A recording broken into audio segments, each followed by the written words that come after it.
Vasudevaya. Om Namo Bhagavate Vasudevaya. Om Namo Bhagavate Vasudevaya. Om Namo Bhagavate Vasudevaya.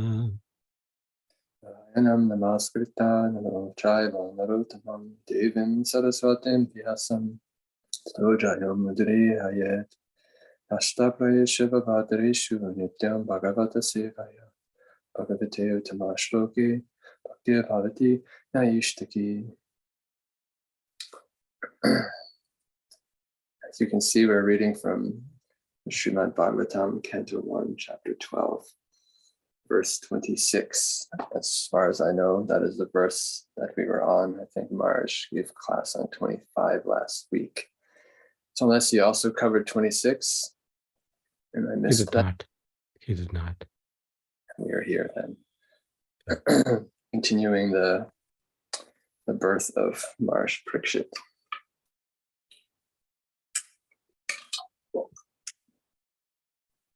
Thank you all for joining and giving me some opportunity to serve. I've been contemplating this verse for some days. So if Krishna, Sri Chaitanya, Mahaprabhu, and then Srila Prabhupada and my Guru Maharaj want to empower me to speak something, they will. And I pray that they will, and it will be for all of our benefits. Because, without the mercy of Guru, Gauranga, and the Vaishnavas, so all of you please also, with your blessings, we'll try to speak something on this verse. And try to inspire us to take shelter of more completely of Krishna and his holy name. So, without further ado, chapter 12, verse 26. Rajrishinam Janita Shasta Chotpatagaminam Nigrahita Kadyarisha Pruvo Dharmasya Karanat Rajrishinam Janitya Shasta Chotpatagaminam Nigrahita Kadyarisha Bhuvo Dharmasya Karanat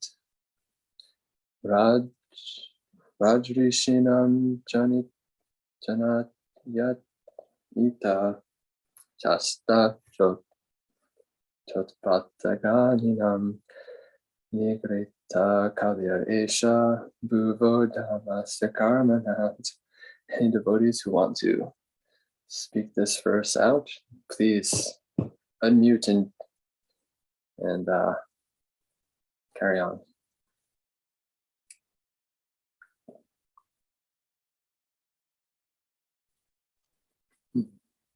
Does it do? Like to go ahead too?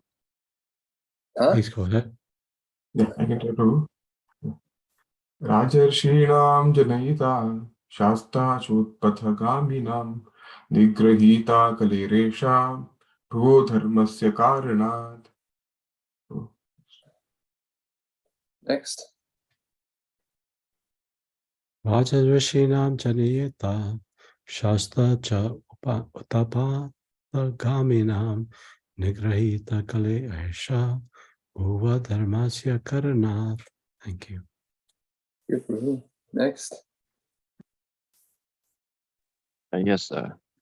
Rajartanam Janayita Shasta Kotpatha Ganamanam Nigrahita Kalaresha Bhuvo Dharmasya Karnatanat. Hare Krishna. Who is that? Josh. Josh, Haribol. And the name doesn't come up. I just see a little icon there. So thank you. Hare Krishna. Good to have you. Next. Prabhu, Vijayalakshmi. Hare Krishna. Rajarshinam janayita sasta kodpata gaminam nigrahita kalaryesha bhuvo dharmasya karanat. Hare Krishna. Hare Krishna. Next. Okay, Hare Krishna Prabhu. Krishna. Rajaseenam janayita sastakotpatha gaminam nigrahita kaleresa bhuvo dharmasya karanas. Thank you. Next.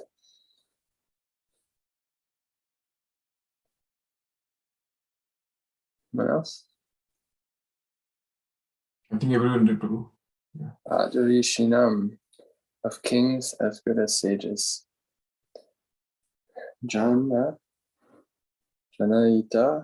producer. Shasta, chastiser. Cha, and Utpat kaminam, of the upstarts. Nigrahita,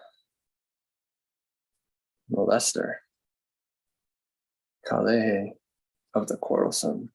Eshaha, this. Puvaha, of the world. Dharmasya, of religion. Karanat, on account of. Translation and purport by His Divine Grace, E.C. Bhaktivedanta Swami Prabhupada. This child will be the father of kings who will be like sages. For world peace and for the sake of religion, he will be the chastiser of the upstarts and the quarrelsome. The wisest man in the world is a devotee of the Lord. The sages are called wise men, and there are different types of wise men for different branches of knowledge. Unless, therefore, the king or the head of the state is the wisest man, he cannot control all types of wise men in the state. In the line of royal succession in the family of Maharaj Yudhisthira, all the kings, without exception, were the wisest men of their times, and so also it is foretold about Maharaj Parikshit and his son Maharaj Janamejaya, who is yet to be born. Such wise kings can become chastisers of upstarts and uprooters of Kali, or quarrelsome elements. As will be clear in the chapters ahead, Maharaj Parikshit wanted to kill the personified Kali, who was attempting to kill a cow, the emblem of peace and religion. The symptoms of Kali are 1, wine, 2, women, 3, gambling, and 4, slaughterhouses. Wise rulers of all states should take lessons from Maharaj Parikshit in how to maintain peace and morality by subduing the upstarts and quarrelsome people who indulge in wine, illicit connection with women, gambling, and meat eating, supplied by regularly maintained slaughterhouses. In this age of Kali, regular license is issued for maintaining all of these different departments of quarrel. How can they expect peace and morality in the state? The state fathers, therefore, must follow the principles of becoming wiser by devotion to the Lord, by chastising the breaker of discipline, and by uprooting the symptoms of quarrel as mentioned above. If we want blazing fire, we must use dry fuel. Blazing fire and moist fuel go ill together. Peace and morality can prosper only by the principles of Maharaj Parikshit and his followers. The child will be the father of kings who will be like sages. For world peace and for the sake of religion, he will be the chastiser of the upstarts and the quarrelsome. Om Gyan Tinanandasya Yananjana Sharakaya Chakshuram Nitamina Tasmai Shri Gurave Namah Sri Chaitanya Manobishtam Swapitam Yena Bhutale Sayam Rupa Gadamayam Didati Swapatantikam Vandeham Shri Guru Sri Yuta Parakamalam Shri Gurun Vaishnavamscha Shri Rupam Sahagrajatam Sahagana Raghunatam Vitam Tam Sajivam Sadvaitam Savadutam Vrijana Sahitam Krishna Chaitanya Devam Shri Radha Krishna Padam Sahagana Lalita Shri Vishakanvitamscha Nama Om Vishnu Padaya Krishna Prastaya Bhutare Srimati Bhaktivedanta Swaminiti Namini Namaste Saraswati Devi Gauravani Vicharini Nirvishesha Sunyavari Prasthita Deshitarani Panchakarpatarubhyascha Kripa Sindhuva Eva Cha Patitanam Pavanebhyo Vaishnavebhyo Namo Namah Namaha Vinayaya Krishna Prema Pradayate Krishnaya Krishna Chaitanya Mani Gaura Vishe Namah He Krishna Karuna Sindhu Dinabandhu Jagatpate Gopisha Gopika Kanta Radhakanta Namastate Tapta Kanchana Gaurangi Radhe Vrindavaneshwari Vrishabhanu Stuti Devi Pranamami Hari Priye Jaya Sri Krishna Chaitanya Prabhu Nityananda Shri Advaita Gadadhar Srivasadi Gaura Bhaktivinoda Hare Krishna Krishna Krishna Hare Hare Hare Ram Ram Ram Hare Hare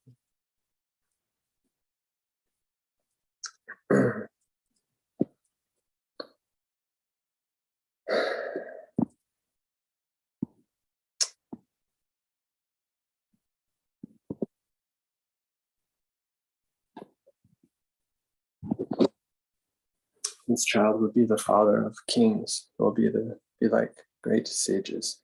For world peace and for the sake of religion, he will be the chastiser of the upstarts and the quarrelsome. Srila Prabhupada is talking about a little episode here. This verse is kind of a foretelling of when Maharaj Parikshit was traveling his kingdom and came across a person who was beating a cow and a bull. This chapter of Srimad Bhagavatam comes later on, and Srila Prabhupada says here. And this person happened to be the personification of Kali, who was beating this cow and this bull. And he was about to kill this personality for doing such undesirable things, but being afraid for his life, he actually took shelter of Maharaj Parikshit. Being a Kshatriya, true Kshatriya, he gave shelter. He didn't kill him, but what he asked for was, where he can take shelter. So he said, everybody has a place, so I need to have a place. So Maharaj Parikshit gave him a few places to reside. I don't remember all of the details of how the words went, but ultimately the four places, wine, women, gambling, and slaughterhouses, not women just in general, but where like a prostitute house, like a place where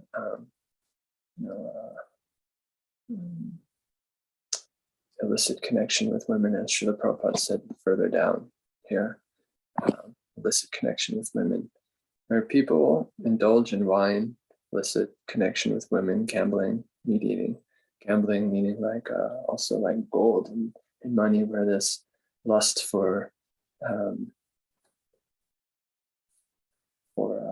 wealth and things like that. These are the places that Kali took shelter of. So if you see here, these are the four regulative principles in which Srila Prabhupada established within our society of ISKCON, that we should follow these four regulative principles: no eating, no illicit sex, no gambling, no intoxication. So these are the places that Kali reside. So when we associate with these things, we're in close proximity of Kali, because so with these things, this quarrelsome, these elements of quarrel are manifest. So this is this chapter goes into lots of nice detail later on. I don't remember which chapter it is, but Srila Prabhupada talks is pointing that out, that this is that quarrelsome element. So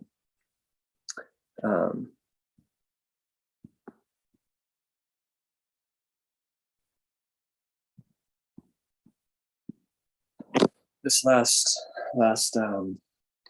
sentence, something that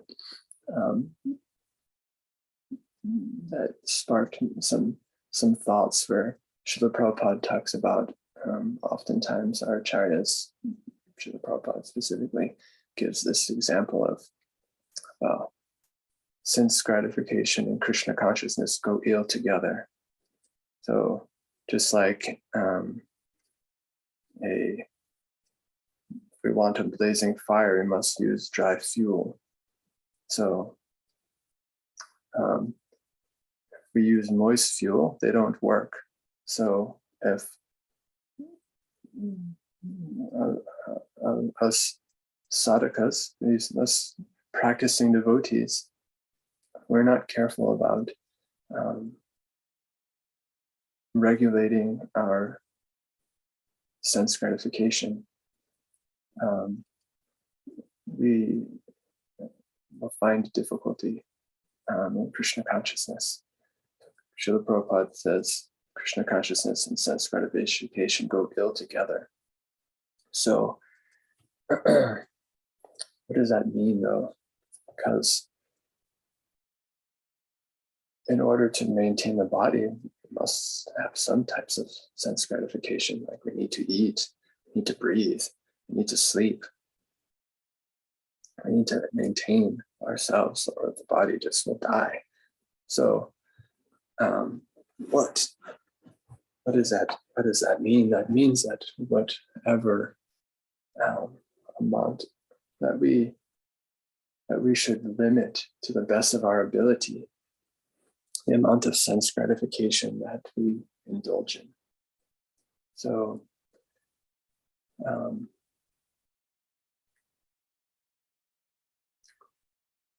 the natural tendency of the conditioned soul is to want unrestricted sense gratification.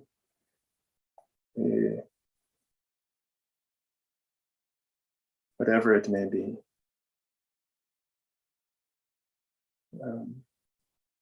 Whether it's for the eyes, for the tongue, for the nose, or for the touch. These senses are always eager to enjoy their various stimulations, their various objects. And so they pull the mind from one place to another, trying to extract more and more enjoyment from this world. And distract us from the true meaning, the true intention of the human form of life. Everybody has a different attractions. For the most part, they're similar, but everyone has a little bit different based on whichever mode of material nature is most prominent in your life, or in your disposition, in your nature.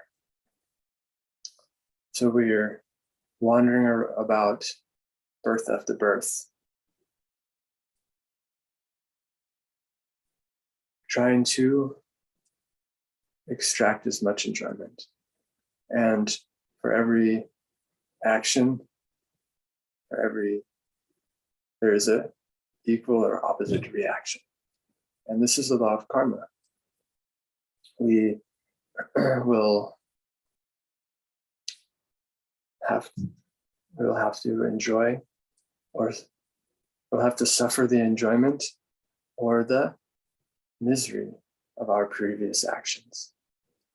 And thus the living entity travels from different species of life according to their karma. And we, by the grace of good fortune, we attain this human form. And by even greater fortune, we come in the contact of true devotees. And we are given the instruction of sadhana bhakti. Or at least we get a seed of faith gets planted in our heart. And by cultivation of the mode of goodness, that seed grows more and more. By the association of the devotees, it sprouts into a beautiful plant. And as we engage in hearing and chanting, remembering, serving the Lord, becoming a friend with, serving the Lord's lotus feet, worshiping the Lord, surrendering everything unto the Lord. These 9 different processes of devotional service, by engaging in them, that plant grows more and more. There comes a time when we understand that all of this various sense gratification is simply creating disturbance in our life.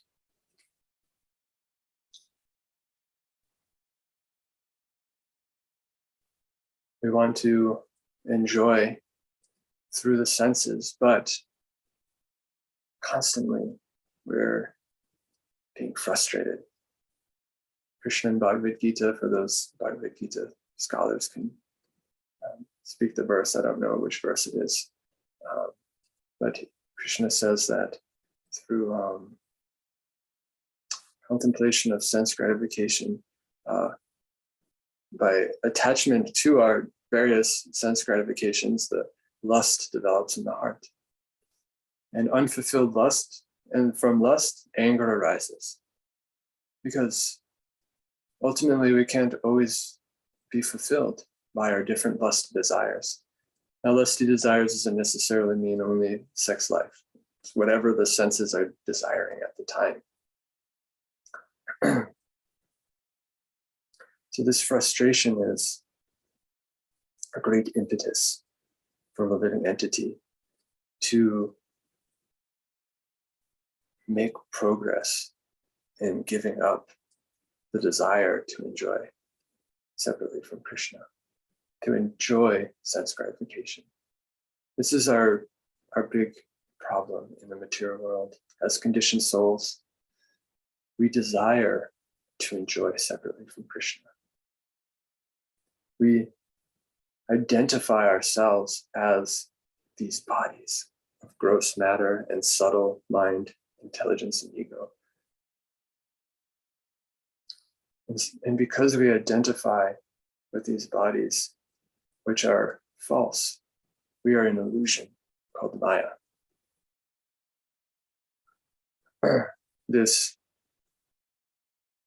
ignorance of who we really are, spirit soul, is ultimately the source of our suffering. And thus, we experience Adhyatmaka, Adhibodhika, Adhidaivaka, the threefold miseries.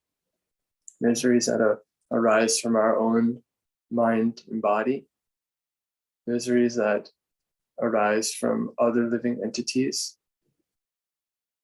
And miseries that arise from natural disturbances. These threefold miseries are continuously putting the living entity in some kind of distress.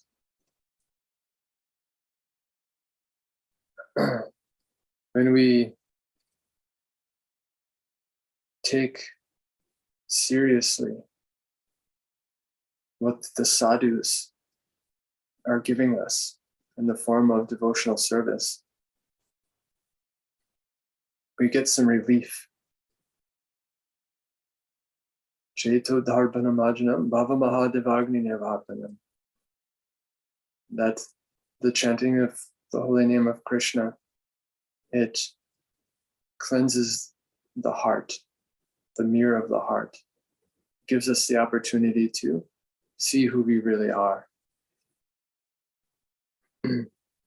And it extinguishes the blazing fire of material existence. So we get some relief. We begin to understand that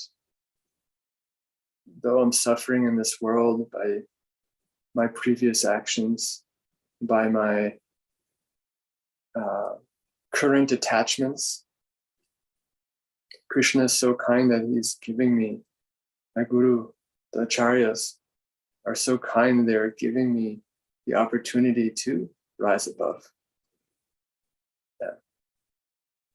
By engaging in the process of Krishna consciousness, of devotional service, it doesn't stop the suffering, but it gives us, maybe I shouldn't say stop the suffering, maybe I should say it doesn't stop the modes of material nature from acting, goodness, passion, and ignorance. It doesn't stop our attachments to this material world and the frustrations when we don't get them. It doesn't stop the threefold miseries of material existence from acting upon us. You know, hurricanes still come, mosquitoes still bite you.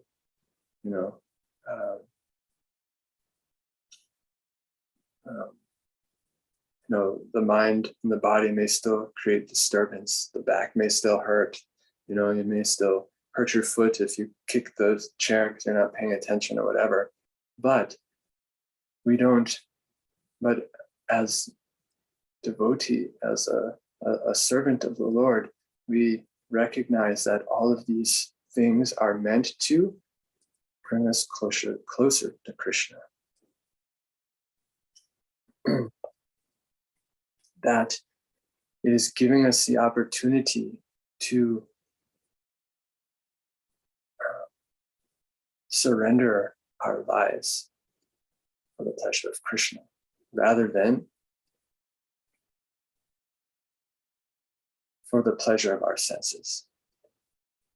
Because the senses they're not grateful masters.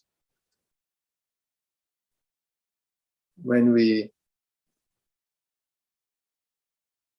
indulge in the various dictations of the mind and the senses, we may get some temporary satisfaction.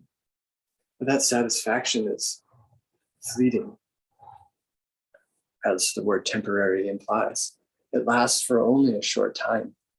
How much can you relish some tasty food? How much can you relish drinking wine? I'm seeing wine here on the screen. Right? You drink wine, you get intoxicated, the next day you feel like horrible, right? Gambling, sometimes you may get lots of wealth, and other times you may lose it all. How much can we enjoy sex? Whether you're male or female. You can only enjoy through the senses so much. But with Krishna, we can enjoy unlimitedly. When we're with Krishna, we enjoy his presence. When we're not with Krishna, we may feel the pangs of separation, but those pangs of separation spark remembrance, which is a whole nother realm of satisfaction. So regardless of how we reciprocate with Krishna, when maybe I shouldn't say it that way, because Kamsa also reciprocated with Krishna, and it wasn't favorable. In whichever favorable way we reciprocate with Krishna, it is most enjoyable. Because when we're engaged in trying to please Krishna, Krishna is also engaged in trying to please us. Bhaktavatsal, he is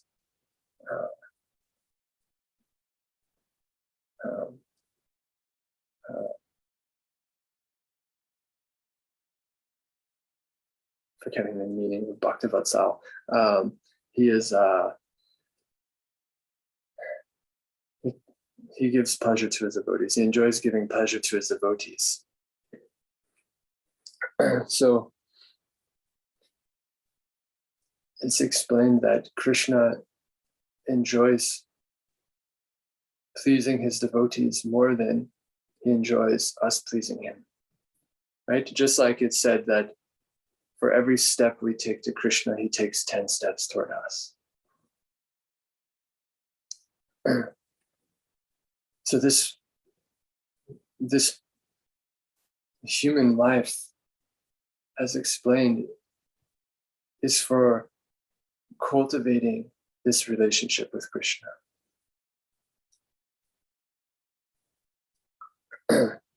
But due to our many, many long lifetimes of choosing to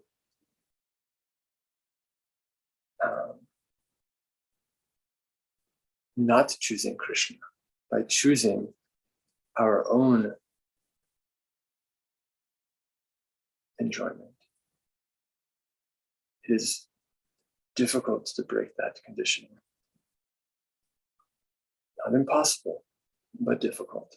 We have to try, and we have to continuously try. Continuously recondition the mind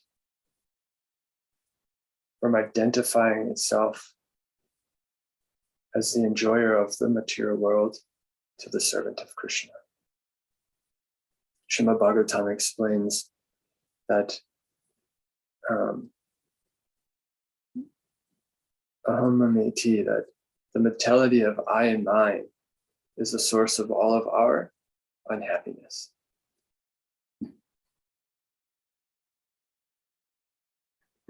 Prahlad Maharaj says that even though we continuously are chewing the chewed, right? That it's if we chew on sugar cane, right? It starts off very sweet, then all the sweetness is gone, but still we try and extract more sweetness out of it, but it won't come. So we're constantly trying to pull out some enjoyment. But this mentality, we must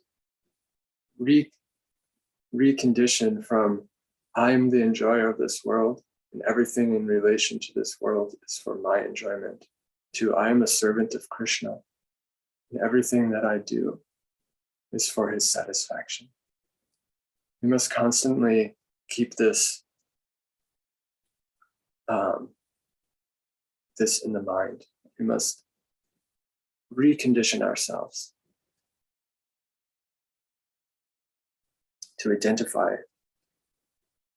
with our true nature as a servant of the Lord. This is what Srila Prabhupada is saying, that peace and morality can prosper only by the principles of Maharaj Parikshit and his followers. This is what the Acharyas are teaching us, that we engage in the process of devotional service for the pleasure of Krishna. This is the real peace formula, right? Srila Prabhupada says that Bhoktaram Yagya Tapasam, this Bhagavad Gita verse, that that everything is meant for Krishna, whatever it is. Krishna is the supreme enjoyer.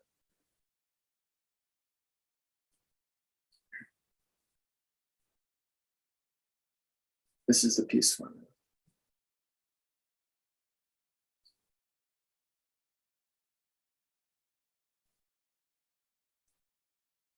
We have these 9 processes that were mentioned earlier.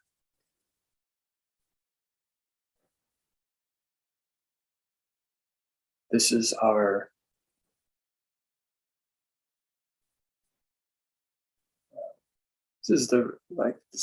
the real duty, right? I mean, we hear all the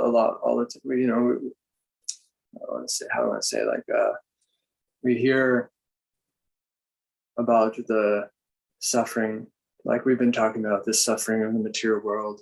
We're not interested in material world suffering.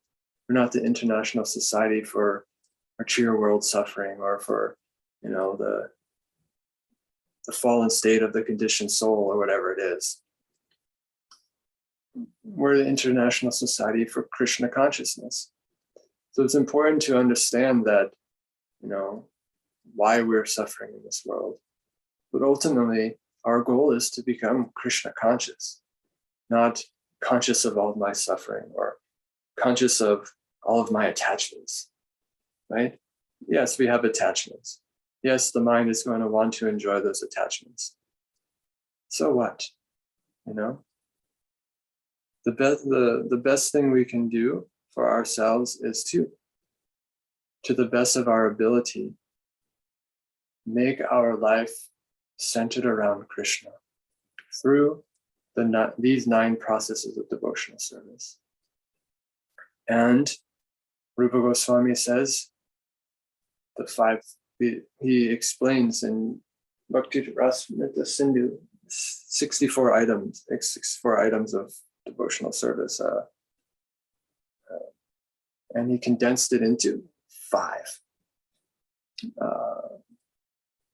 Associating with the devotees, studying Srimad Bhagavatam, chanting the holy name, living in Vrindavan or a holy place, and worshiping the deity with faith.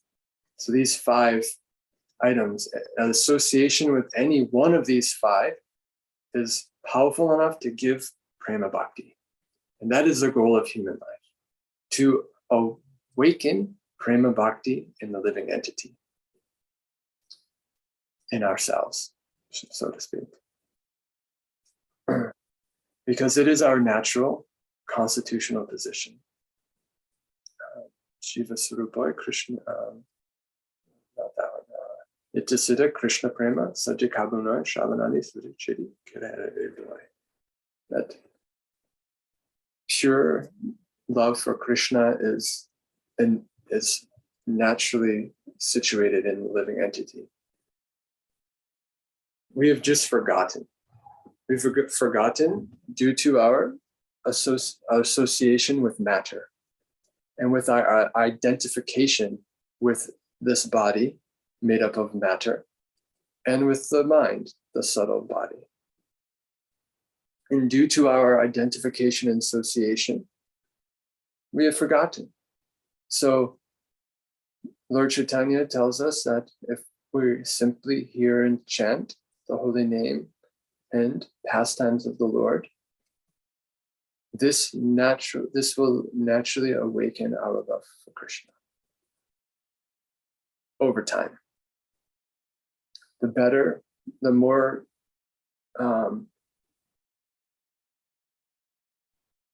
more attentive, the more eager, urgent that we engage in this process, the quicker the results will be experienced. Of course, this bhakti process is not a mechanical process, as we heard from Narada Muni earlier in the beginning of Canto 1. and he left his home. His mother had died. He had been associating with Mahabhagavats, with pure devotees, who taught him how to engage in the process of bhakti. And he, as a young boy, he went to the forest, did his sadhana. Lord Narayan appeared to him. It's very ecstatic. And then Lord Vishnu disappeared from the heart vision. And he again tried to do the same thing. But Vishnu said that this will not work. I've shown you myself to give you some inspiration. But this process isn't mechanical. I appear out of my own sweet will. So when we please Krishna, he appears. Bhaktisiddhanta Saraswati Thakur said, don't try to see Krishna, but try to serve Krishna, to please Krishna in such a way that he wants to see you. So we know that becoming the servant of the servant of the Lord is the way that we please the Lord. By engaging in the process for his pleasure, right? Rupa Goswami explains the beginning of Nectar Bhakti Rasamrita Sindhu, Srila Prabhupada summarized as Nectar of Devotion. That we engage in this that pure devotional service means that we engage favorably for the pleasure of Krishna, free from the desire for fruitive activity and mental speculation, basically artha kama dhamma moksha, free from these ulterior motives. As the beginning of Srimad Bhagavatam also says, that this Srimad Bhagavatam kicks out all sub-religious principles, all these things that are for karma and jnana and yoga, but it establishes the pure principles of pure devotional service. And it culminates in 10th canto where the Vrajvasis are engaged in the service of Krishna. And then later on, Uddhava comes to Vrindavan and sees the greatness of the Vraj Bhakti. He's one of the greatest devotees of Dwarka. Krishna wanted to show him Vraj, the devotees of Vrindavan, and how completely absorbed in love for Krishna they are.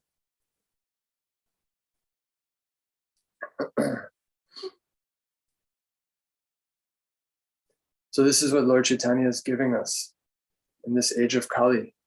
He's appeared simply by chanting the holy name with faith.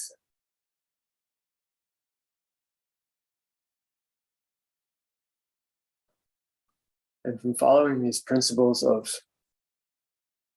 bhakti, we are given the opportunity to engage in these pastimes of Vrindavan. But we must have urgency. We must have eagerness to enter Vraj. We can't be eager to enjoy the senses.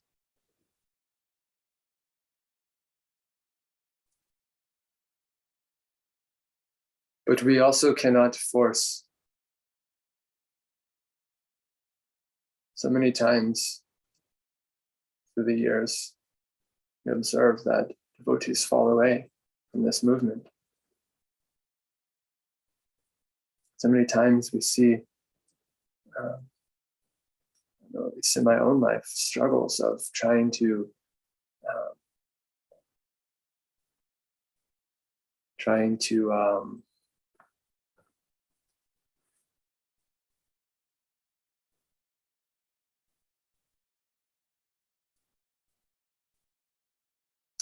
where do I want to use? How do I want to describe? Sometimes we get in a mood of trying to give up this material world prematurely, is what I'm trying to say. And that we put too much focus on vairagya than to our actually hearing and chanting and remembering. Because ultimately, this is the process. These are the things that manifest. Bhakti manifests vairag, not the other way around. Vairag means, if you don't know, renunciation.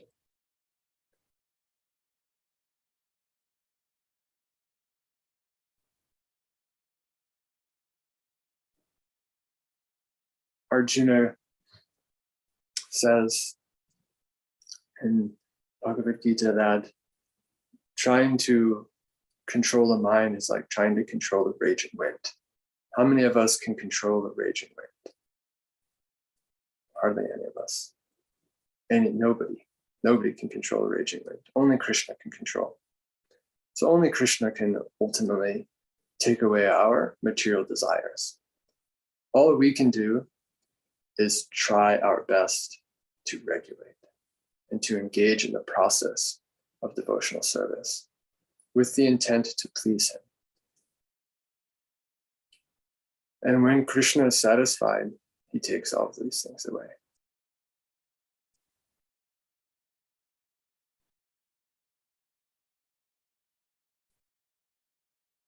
Speaking of vairagya, today is it's almost time.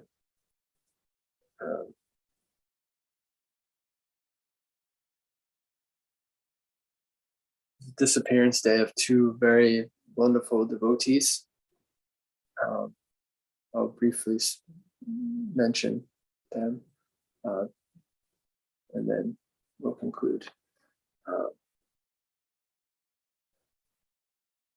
Vamsidas Babaji, his disappearance day is today.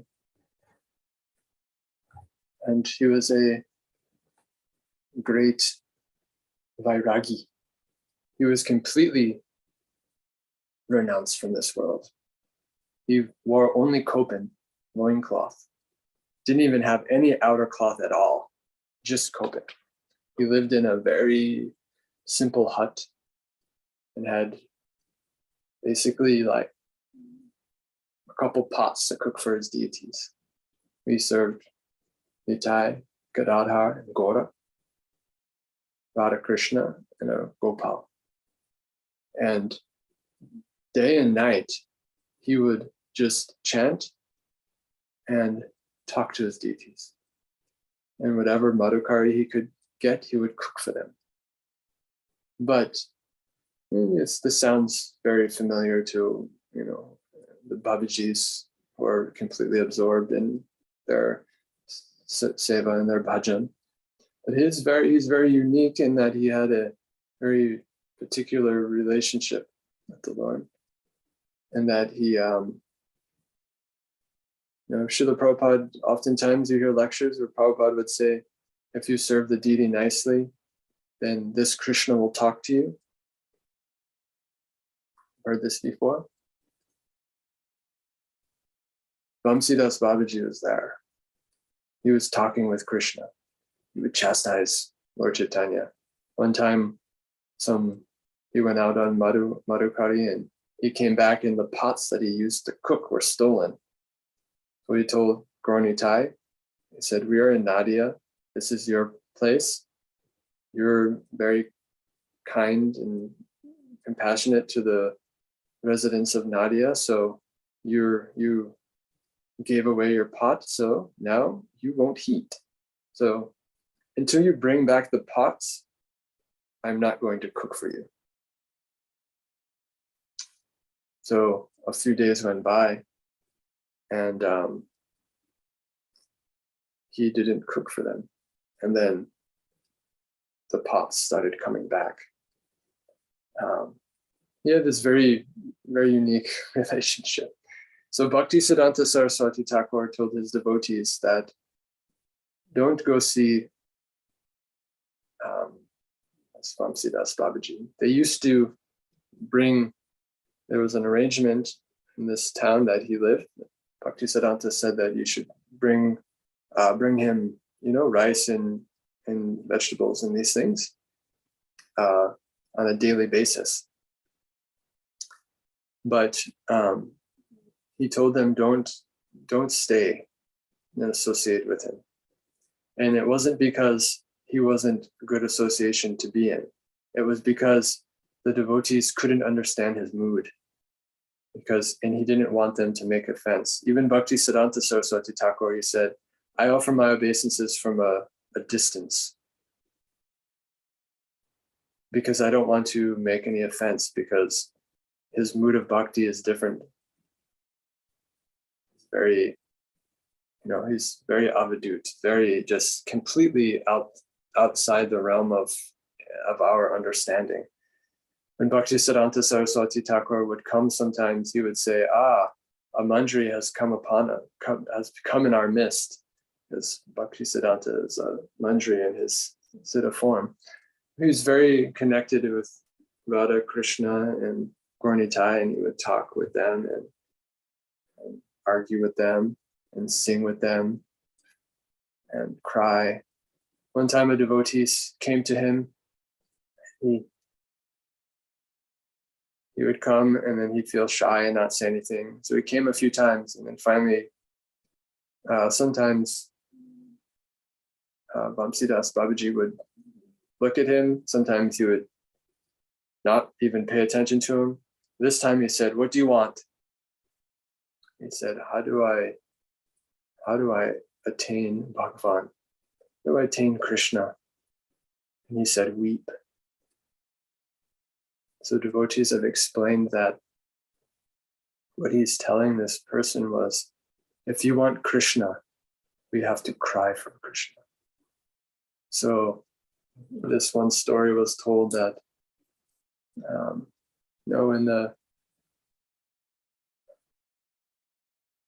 a mother is, this man was doing some business. He had to leave early. So he asked his wife, please cook for me. Please cook in the morning because I have to leave for the office early. So she said, okay, I will do. He had an older child and a younger child, 4 months old or something. This 4-month-old child, as any mother, as any parent knows, can be sometimes unpredictable. Sometimes they just want the mother, or they cry without any provocation, just crying, want to hold. Mother couldn't cook. She's thinking, what am I going to do? How am I going to, get what I need to get done? This child won't let me put him down. So she got one toy and hung it from a rope above the child. So the child was playing, hitting, it was making noise. So it was distracted. So she said, okay, I can cook. But then the child became hungry, was crying, and then would hit the thing and get distracted, as children do, right? Hitting like this, and then again, pangs of hunger, cry, and then again, distraction. And then at some point, the child became so hungry that it just cried without stopping, kicking and flailing its legs. We've all seen, any parent knows how sometimes it's to a point where the mother could not, ignore anymore. So the mother came and suckled the child like that. So the analogy here is that when the sadhaka, we are in this process, we're chanting, sometimes we're begging Krishna, sometimes we're getting distracted by this or that, whatever it is that distracts us. We all know what distracts us. If you're at all introspective, you can probably click off many things on your hand that distract you from your sadhana. These different things distract us, and then we're, yes, okay, Krishna, Hare Krishna, Hare Krishna. And again, we're calling out for Krishna. Okay, so this is like the child who's getting distracted, right? But there comes a point when we become so frustrated with material world that we simply cry out for Krishna. We take full shelter. And at that point, Krishna hears. Of course, he's hearing, just like the mother is hearing, but they're like, okay, they're not really serious, right? So we have to be serious, right? Srila Prabhupada said that that we should be crying, that we can't cry for Krishna, right? Srimad Bhagavatam says what person will not shed tears upon chanting the holy name? Only one whose heart is hard-hearted, right? So if we're not weeping when we're chanting the holy name, then we have some work to do. But this weeping, that if we can cry that we're not crying, this is a good start. So this is Vansidas Babaji. You can read about him. There's various biographies. ISKCON Desire Tree has some biographies of him. You should read some about him today. It's very inspiring. He is a very different personality. You don't hear this type of relationship very often. So he was on the highest levels of prema bhakti, completely unattached to the things of this world, even to the degree that what people thought of him. The other personality of today is Raghunandan Thakur. Raghunandan is a child of one of Lord Chaitanya's associates. He was also an associate of Lord Chaitanya. He was a child when Lord Chaitanya was performing pastimes in Puri. Murari Das, the brother of Narahari Sarakar. And he was physician. So Raghunandan's one of the most popular pastimes is when when his father went on some medical business. He asked Raghunandan, you please offer Bhoga to Gopinath today. I will be back later. So he taught him how to do, he knew how to do. So he goes in front of Gopinath, he says, eat, to the deity, eat. And then he sees he's not eating. He said, my father told me to feed you, why are you not eating? And such an innocent boy, he implored through his devotion, he started crying actually. My father would be upset with me, you please eat. Why aren't you eating? Gopinath was, I ate, giving him the philosophy, I ate with my eyes, how can you eat with your eyes? A child, you can't eat with your eyes. He said, okay, fine, I'll eat. He ate everything. Whole plate, clean. Raghunandan's very happy, he comes out with the plate. His mother, where's all the prasad? Gopinath ate it. Huh? What? So the father comes home and, oh, can I have some prasad? Well, your son, he says the Gopinath ate it. Huh?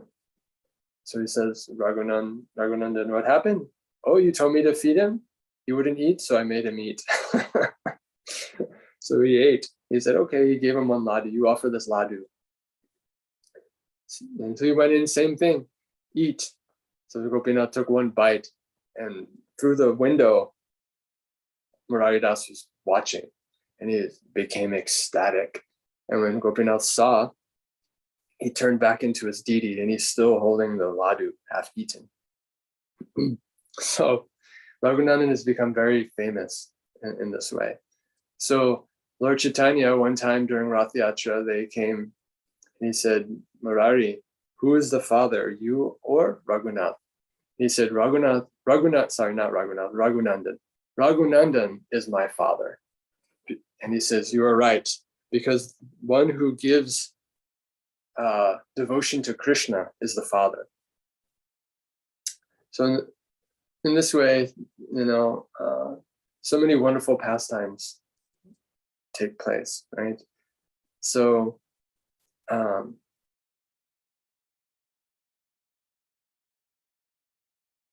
to conclude, if we, want to remain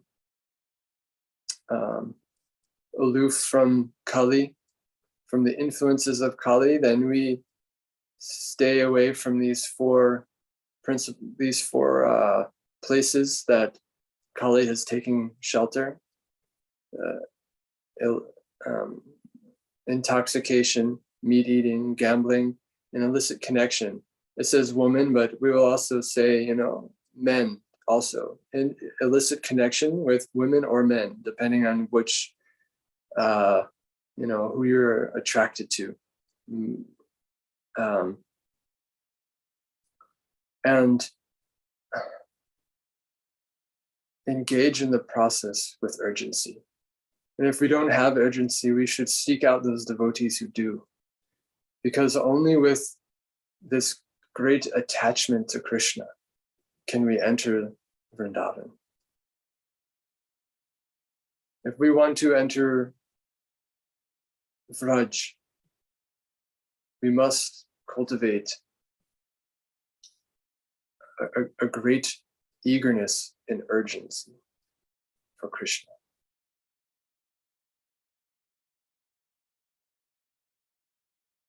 Thank you very much, Hare Krishna. Thank you for your attention and for your tolerance of me for all of these years. If there's questions or comments, please unmute and share with us.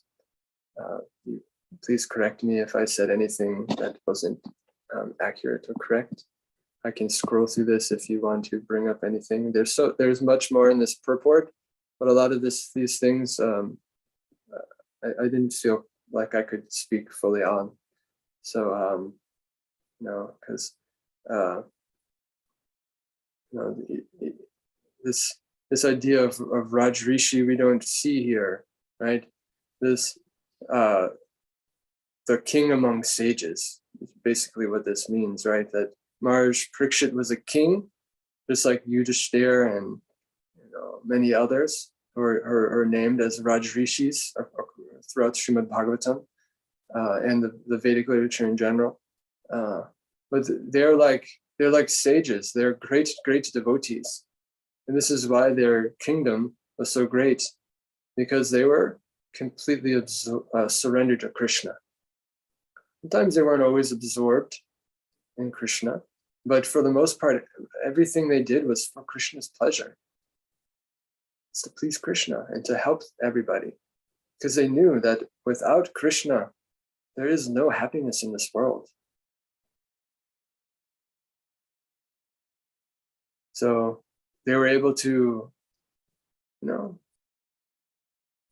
so to speak, it says here, control all types of men, right? Because they were expert, because they were connected with Krishna. Anyway, I think we've gone over time. Forgive me for that. Hare Krishna. Hare Krishna, Prabhu. Thank you so much for I always like it's always from the heart that you speak. So I really, it's relishing, or it's relishment for me to hear your class because it comes from your heart. Thank you so much. Thank you, Prabhu. I appreciate those words. Thank you. Hare Krishna Prabhuji, Dhanavad Pranam Jai Shri Prabhupada. Thank you so much, Prabhuji. Wonderful, Prabhuji. I just second what Paramakarna Prabhu said, Prabhu. You always heart. So it is coming within the core of your heart. So it is always relishable for all of us, Prabhu. It just comes like a flow and a very natural way of conveying, your feelings, your realizations, to all of us. So it is so beneficial when we hear. And today, I think I'm fortunate to hear from you, Prabhuji. Thank you so much, Prabhuji. Wonderful. Hare Krishna. Hare Krishna. Thank you for encouraging me very much. I'm very grateful.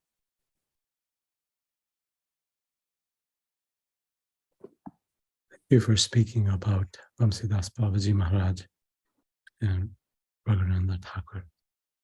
It's always very inspiring to hear of such natural, surrendered, pure devotees. So that was very nice. I didn't remember that it was their disappearance day today, or it is. So it's nice to cultivate remembrance of such individuals. Thank you for speaking on this purport as well, and Srila Prabhupada's explanations. Thank you very much. Anybody else have questions? Comments?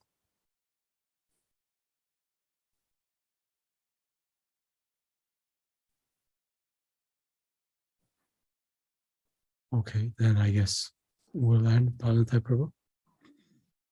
Thank you very much, Prabhu. It is very wonderful explanation about Lord Krishna and king and child, like that state of the head. Everything is very nice to hear from you. Thank you, Hare Krishna. Thank you again. Thank you all. I Thank you. for Hare inspiring me and teaching me. My gratefulness to all of you. Thank you. Hare Krishna. Hare Krishna. Take care. Bye-bye. Glories to Shri Guru Gauranga. Srila Prabhupada ki jai. Hare Prabhupada.